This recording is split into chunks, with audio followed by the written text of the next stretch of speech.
Uh-oh. It's California. We're in a massive drought, and it is raining pretty hard. Dookie, do you know what that means, Dookie? It means it's time for a Night Lords video! What is up, players? It is WarbossTae up in his mug. That's right, it is raining, and that means it is time for me to do a Night Lords video. Every time it rains or thunders or storms outside, I am reminded of the experience of reading Aaron Dembski-Bowden's Night Lords novels. And I read them. The first time I read them, I remember they were the first Black Library Warhammer 40k novels I'd ever read. Ever. And this was before I was really thinking about painting anything from 40k. I was a huge fantasy fan, but I wasn't really into the books. I think at the time, up till then, the only book I'd really read about Warhammer was Ignorant Armies, and that was a collection of short stories that I'd read back when I was like a freshman in high school, and I remember thinking that it was so good and it was so gritty and dark, and a lot of the Warhammer fantasy and 40k novels that came out at the time just seemed really colorful and just heavy on the bolters and the action, and not really about creepiness and grim hopelessness and darkness and dark fantasy and stuff, which was what really drew me to the fiction. So I was kind of hesitant, and then I remember seeing the cover for the first book. I don't even remember what the title of it was. The first book in the Night Lord series. He made it, eventually it was a trilogy, and then they made it into an omnibus. But yeah, I remember seeing the first book, the cover for it, and it looks so awesome and so gritty and just like menacing and violent and just terrible. And I kind of knew a little bit about the fluff of 40k, not so much though. I knew that the Night Lords were evil. I think I'd read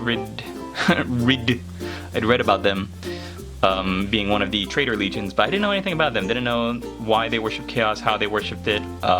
So when I started reading the book, I remember thinking like, okay, what am I getting into? And they were just bloodthirsty and savage and ruthless, and it was hard to wrap my head around them. And first I was thinking, oh great, it's just a standard mustache-twirling evil Space Marine chapter.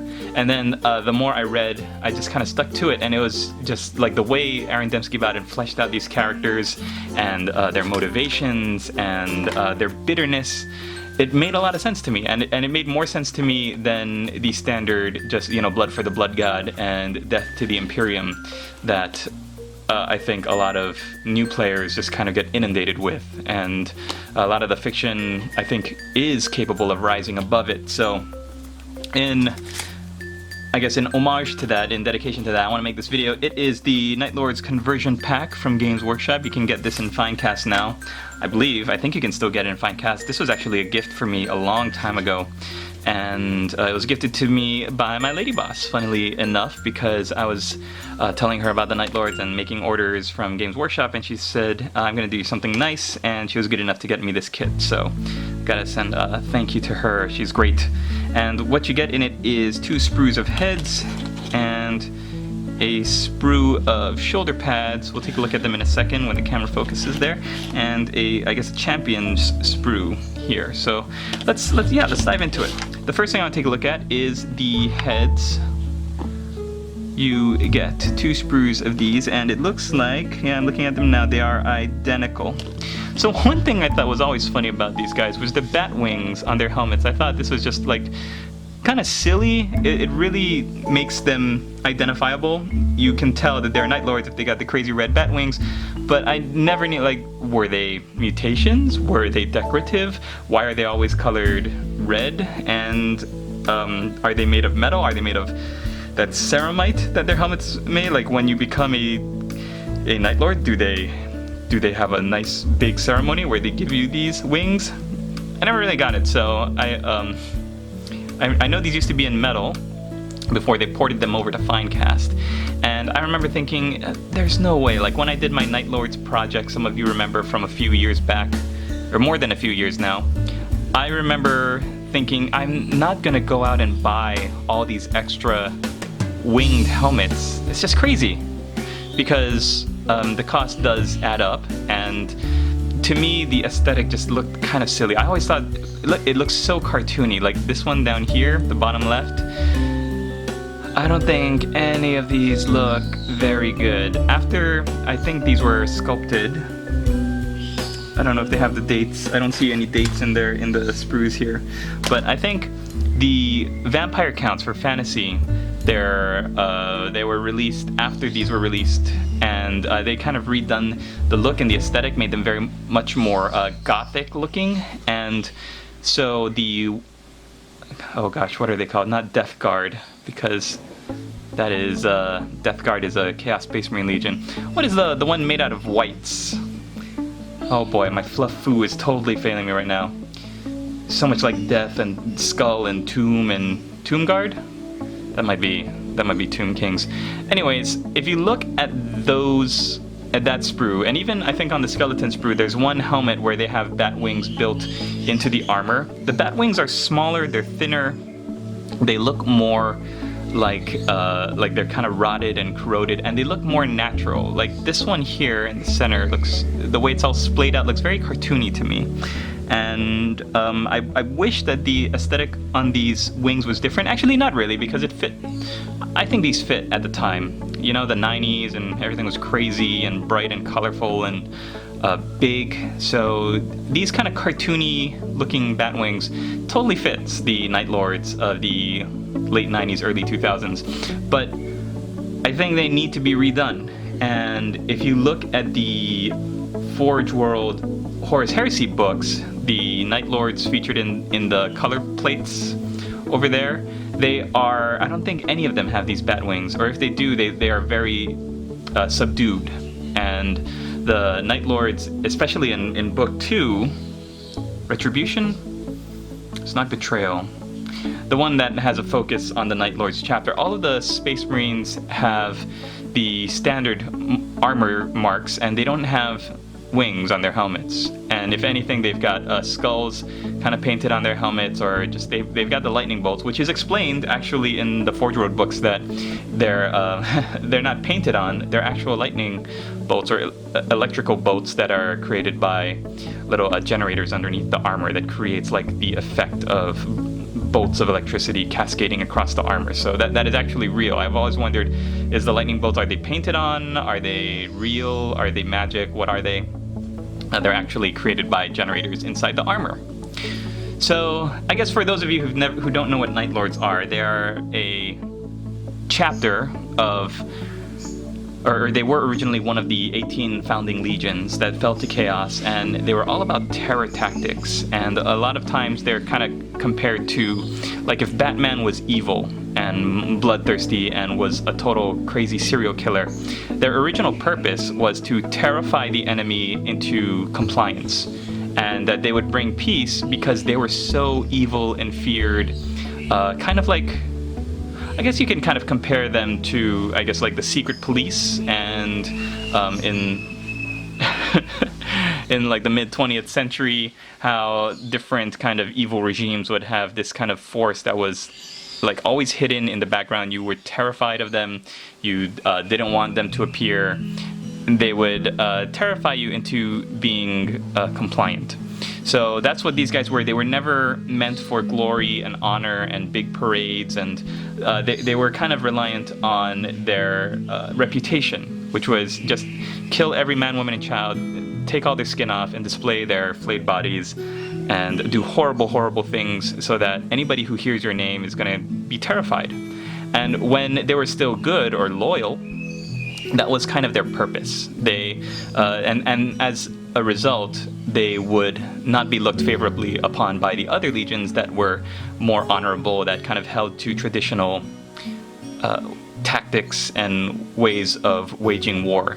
They weren't big on mass charges or big siege battles. They had war machines and tanks and artillery and aircraft and stuff, but they were always more about creating a sense of dread and horror and terror before they would attack a planet. Like, one of the coolest things about them is that they were known for like jamming communications before they would even arrive on the planet. Like, they would be coming into the space, the orbit above the planet, and they would be jamming communications and filling all the airways with screams and howls of pain and terror and stuff. And they just had this really horrible reputation. So everybody was terrified of these guys, and more so than other Space Marine legions, which were just kind of looked upon as super soldiers. And people would hear that a Space Marine legion was coming, and they would be like, "Oh, that's pretty cool, and I wonder what they're gonna do, and they're gonna wage war and defend humanity and push our borders out and punish the alien and the mutant and all that stuff." But whenever anyone heard about the Night Lords, it was always like, "Oh, who screwed up? Someone's gonna pay, and it's gonna be bad," and nobody wanted to get on their bad side. They were also known for being a very underhanded legion. They would trick and force their way out of most fights that they knew they couldn't win, and they would try. There's this one great story about how they were fighting a superior orc force, and they kind of were doing hit and run tactics, and then when like another bigger legion came, I think it might have been the Imperial Fists, when they came into the system, they were all like, "All right, they're your problem now, see you later, bye," and they just left, and they took the entire brunt of the force. Instead of fighting with them, the fresh legion kind of had to bear the brunt of the orc attack. And so they were really mad at them, and they said, "You guys just abandoned us, you ran from battle and so dishonorable and stuff." But they said, "Nope, we kind of weakened them beforehand, and we knew that you could handle it, so we would just be wasting our own lives if we tried to fight with you, because this is your thing. We did our thing at the beginning, and now you do your thing." So they were kind of like looked down upon. A lot of people didn't like them. They thought they were kind of conniving and tricky and dishonorable. But that was the way that they did war. So the bat theme, bat wings on their helmets, is, I guess, to emphasize that. You see this more prominently, I think, on when they're coming at you. You see these things more quickly than you do the rest of the Space Marine. Still, I think that they are very much in line for a re-sculpt. I think you can do the wings without looking so chunky. If you look at them on the side, they're pretty substantive, these wings, and they just look so big and cartoony. I think that I wish they would get a resculpt. I hope they do pretty soon.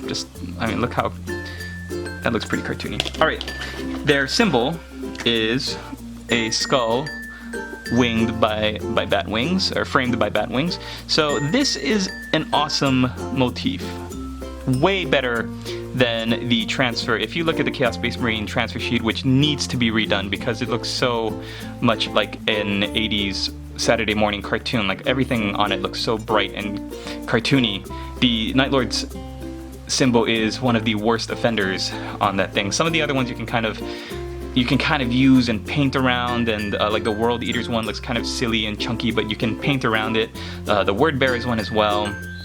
I think the Thousand Suns one looks pretty cool. The Ouroboros, right? That serpent, that snake that's eating its own tail. That one actually looks pretty good. But then you look at the Night Lords one. Oh, I should have brought a transfer sheet. Most of you out there who have Chaos Space Marines will have seen what it is. It just looks pretty bad.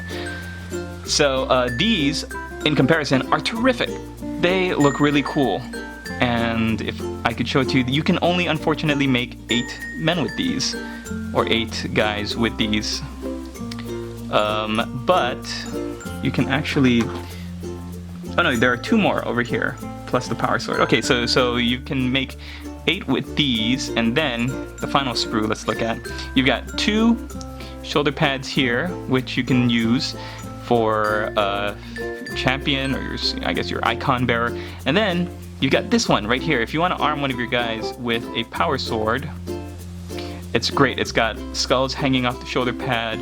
It's got like all these bones hanging on a chain, teeth, and then it's got the wing skull. Really, really cool stuff. I wish that I had a box of Chaos Space Marines to show these guys, or to show these pieces put on, because I actually think, at the time, I think they were priced. If you're a Night Lords player, Okay, here's my wrap up. Is it worth it to buy this kit? I think at the time, if you were a Night Lords player, there was nothing really else out there. You would kind of buy this kit, these bits, and you'd be pretty happy with it. Nowadays, I think you can get by with some other options. Forge World offers some terrific conversions for Mark IV, Mark III, Mark II armor kits.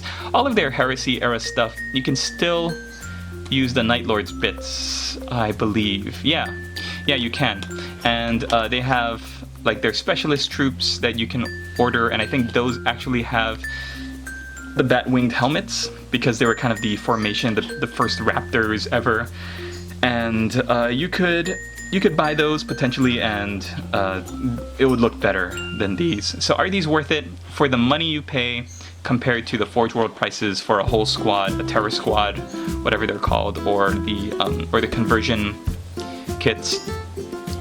I think they're okay. If you can get them at a discount, if you don't have to pay full price for them, if you can trade someone, if you can get these on eBay, which I think are going to be a little bit harder because they're not actual bits that Games Workshop will give you a discount on. So a lot of people who sell things for wholesale or at a discount, they wouldn't carry this, that you could get cheaper. But hey, if you're a Night Lords collector, if you're a Chaos Space Marines player that has a Night Lords contingent, why not pick up one of these conversion kits and build up a squad? Because Night Lords are awesome, and their fluff is terrific.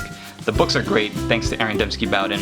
And just to have this brew alone with the Night Lords shoulder pads with the iconography, I think it's a good enough deal to get one of these. I wouldn't spring for a whole army, but if you're gonna do like chosen squads or veteran squads or for your commanders or whatever, why not give them a bat-wing helmet? Give the rest of the guys in your squads regular helmets and just paint them in the same color scheme, and you should be fine. Alright, thanks for watching this review, you guys. I hope you enjoyed it, and we'll see you in the next video. Laters!